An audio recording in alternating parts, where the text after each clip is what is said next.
Hi friends, welcome back to our channel హ్యామనోజ్ world. So day 1 video అయితే మీరు already చూసే ఉంటారు కదా. హైదరాబాద్ టు ద్రాక్షారామం మేము ఎలా అయితే ట్రావెల్ చేసామో, ఆ గోదావరి అందాలన్నీ చూసుకుంటూ ఆ కొబ్బరి తోటల్లో చాలా మంచి టైం అయితే మేము స్పెండ్ చేసాం. ఇంకా ఎవరైనా డే 1 వీడియో చూడకపోతే మన ఛానల్లో ఉంది, వెళ్ళి చూడండి. సో ఈ డే 2 వీడియోలు ఏంటంటే మెయిన్ మనం ద్రాక్షారామంలో దర్శనం అయ్యేసరికి నైట్ అయిపోయిందని చెప్పాం కదా, అక్కడి నుంచి కంటిన్యూస్గా ఈ వీడియోలో ఉంటుంది. ఈ వీడియో మొత్తం స్కిప్ చేయకుండా చూడండి. మేము డే 2లో ఏ టెంపుల్స్ కవర్ చేసాము. ద్రాక్షారామం దర్శనం అయ్యేసరికి నైట్ 8 అయిపోయింది. సో ఇంకా అక్కడి నుంచి కాకినాడ వెళ్ళి నైట్ అక్కడే హోటల్లో రూమ్ తీసుకొని స్టే చేసాం. డే 2 మార్నింగ్ ఫ్రెష్ అయ్యి హోటల్లోనే బ్రేక్ఫాస్ట్ చేసి కాకినాడలో వారాహి అమ్మవారి శక్తిపీఠానికి స్టార్ట్ అయ్యాం. కాకినాడలో జగన్నాథపురం బ్రిడ్జ్ నుంచి ఈ కొవ్వూరు వారాహి అమ్మవారి టెంపుల్కి 3 కిలోమీటర్లు ఉంటుంది. ఇక్కడ మనకి వెహికల్ పార్కింగ్ అయితే ఎటువంటి ప్రాబ్లం లేదు. పార్కింగ్ కార్కి అయితే ఒక 20 రూపీస్ ఛార్జ్ చేశారు. స్పేస్ అయితే చాలా ఎక్కువ ఉందన్నమాట. ఈ టెంపుల్ టైమింగ్స్ విషయానికి వస్తే మార్నింగ్ 6 to 1 PM, తిరిగి మళ్ళీ ఈవినింగ్ 4 to 8 PM మనకు ఓపెన్లో ఉంటుంది. మేము వెళ్ళిన ముందు రోజు ఏంటంటే వారాహి అమ్మవారి మొదటి వార్షికోత్సవం జరిగిందంట. ప్రత్యేక పూజలు కూడా జరిగాయని అక్కడ భక్తులు కొంతమంది చెప్పారు. యాక్చువల్గా మేము వెళ్దాం అనుకున్నాం ముందు రోజు ఈవినింగ్, కాకపోతే కొంచెం మాకు లేట్ అయ్యేసరికి ఇంకా but okay, next day morning వెళ్ళి దర్శనం చేసుకోవడం మాకు చాలా హ్యాపీ అనిపించింది. ప్రత్యేకంగా ఏంటంటే ఈ వారాహి అమ్మవారి టెంపుల్స్ జనరల్గా మన స్టేట్లో అయితే ఎక్కువ ఉండవు, చాలా తక్కువగా ఉంటాయన్నమాట. ఈ కాకినాడ వారాహి అమ్మవారి టెంపుల్కి అయితే ఒక ప్రత్యేకత ఉంది. ఈ మధ్య మేము కూడా చాలా ఇన్స్టాగ్రామ్, యూట్యూబ్లో కూడా చూసాం అనమాట. చాలా పవర్ఫుల్ అని చెప్పి ఏ కోరికలైనా మనం కోరుకున్నా కూడా తీరుతాయని, నెరవేరుతాయని ఒక భక్తుల యొక్క నమ్మకం అన్నమాట.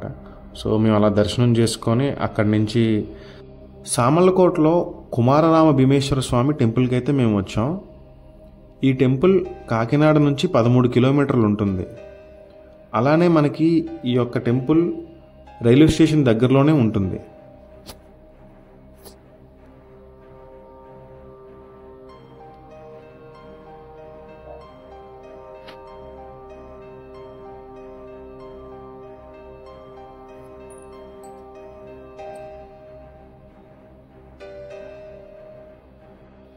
ఈ కుమారరామం ఆలయం నిర్మాణం క్రీస్తు శకం 892 నుంచి క్రీస్తు శకం 922 మధ్య నిర్మించారు.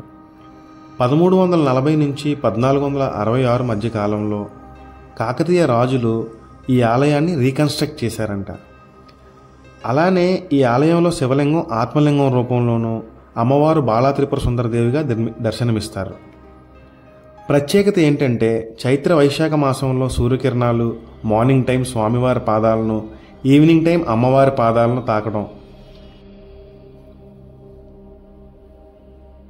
ఇక్కడ ఉన్న కోనేరులో నీళ్లు తీసుకొని స్వయంగా మన చేతులతో శివలింగానికి అయితే అభిషేకం చేయవచ్చు. మేము కూడా ఈ శివలింగానికి పాలతోనూ కోనేరులో ఉన్న నీళ్లతోనూ అభిషేకం చేశాము. ప్రధాన ఆలయంలో శివలింగం మనకి స్ఫటిక రూపంలో ఉంటుంది. దీని యొక్క ఎత్తు 14 అడుగులుగా ఉంటుంది. అలానే ఈ యొక్క శివలింగం మనకి 2 అంతస్తులతో ఉంటుంది. మొదటగా మనం పై అంతస్తుకు వెళ్ళి దర్శనం చేసుకుని తర్వాత కిందకు వచ్చి దర్శనం చేసుకోవచ్చు. ఇంకొక ప్రత్యేకత ఏంటంటే ఈ యొక్క ఆలయానికి మొత్తం ఈ యొక్క ఆలయం 100 స్తంభాలతో నిర్మించారంట. అందులో ప్రత్యేకత ఏంటంటే ఏ 2 స్తంభాలు కూడా ఒకలా ఉండవంట.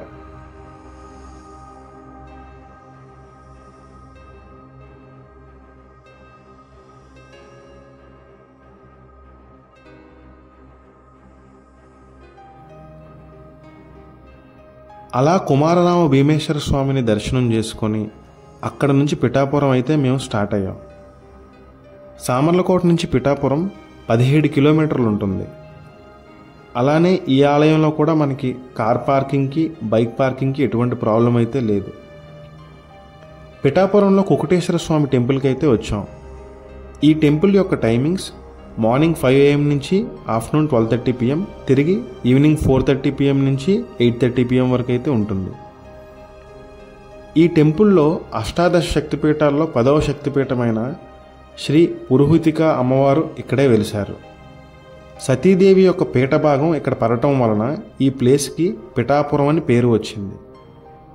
ఈ కుకుటేశ్వర స్వామిని పాదగయ అని కూడా అంటారు. త్రిమూర్తులు గయాసురుని సంహరించినప్పుడు అతని యొక్క పాదములు ఈ క్షేత్రంలో పుష్కరిణి వద్ద పడ్డాయంట. గయాసురుని సంహరించినప్పుడు పరమశివుడు కోడి రూపంలో మారి గయాసురుని మరణానికి సాయపడతాడంట. అందుకే ఈ శివయ్యకి కుక్కుటేశ్వరుడు అని పేరు వచ్చింది. ఈ కుక్కుటేశ్వర స్వామి స్వయంభుగా స్ఫటిక రూపంలో వెలిశారు. అలాగే ఇక్కడ మనకి దత్తాత్రేయ స్వామి కూడా స్వయంభుగా వెలిశారు. పంచమాధవ క్షేత్రాల్లో ఒకటిగా, 3 గైరులుగా ఒకటిగా మరియు శక్తిపీఠాల్లో ఒకటిగా ఈ క్షేత్రానికి ప్రత్యేకత ఉంటుంది. సో అలా మేము దర్శనం చేసుకొని అన్నవరం మీద నుంచి వైజాగ్ అయితే బయలుదేరాం.